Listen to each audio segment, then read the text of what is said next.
business, what I say wartime is versus peacetime, and I'll use a now example, is COVID, right? Our day-to-day job continues to be the same. It hasn't changed, except we have issues that come up, right? So another kind of wartime could be a fire at a property. It could be uh, two very key people quit.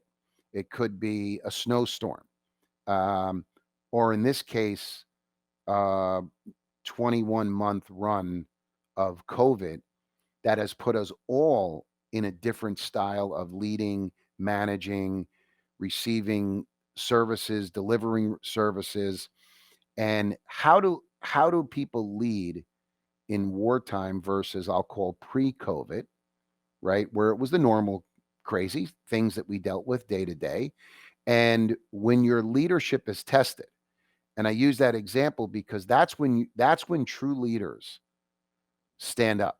And that's when you see things happening. What's during these last 22 months, you personally, what have you seen that you had to pivot in these difficult times that were different from the pre-COVID time in that? So, Dave, your thoughts on that?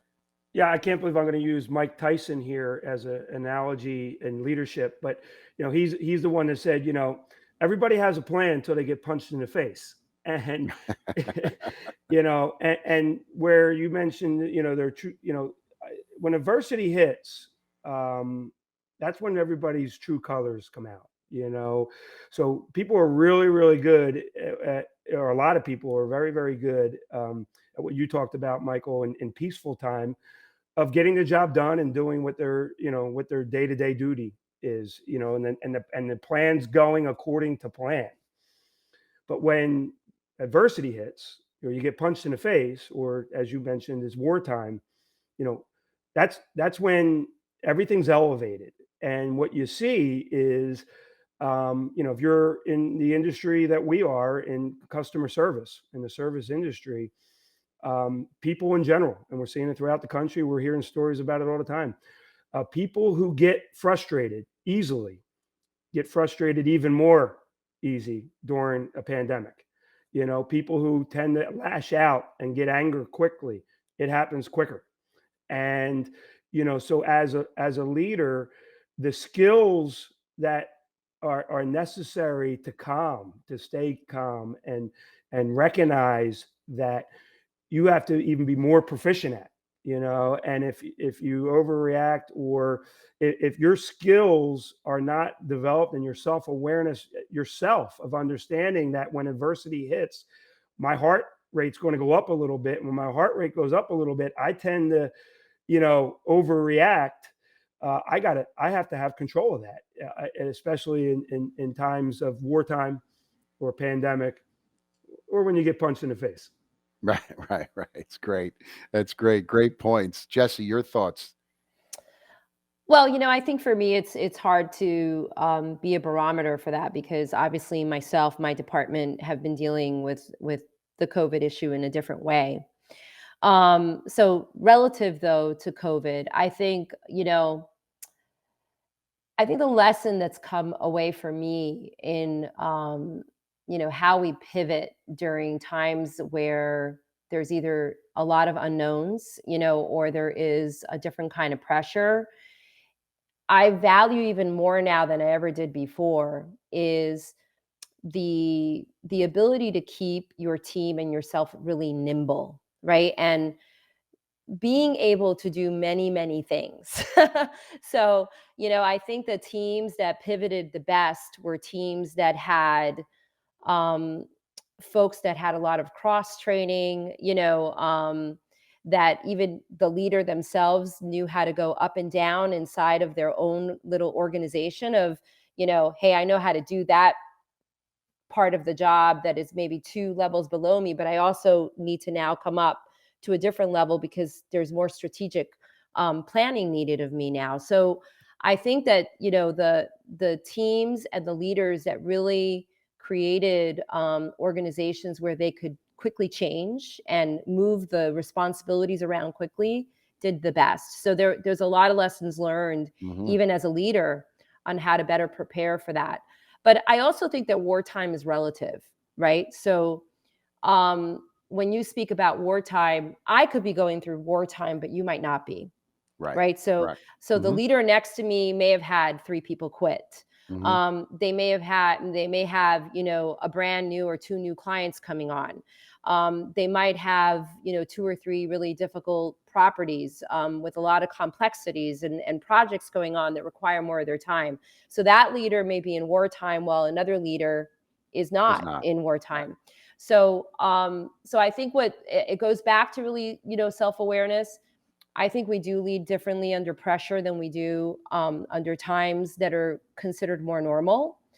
And when I think about that, you know what I think about right away? So I think about Lucille Ball and that clip when she's got the chocolate and she's wrapping the chocolate, and all of a Right. sudden the conveyor belt gets faster and she can't Right. keep up with the chocolate, and now she's eating the chocolate, right? Right. So she eats the chocolate herself instead of asking for help.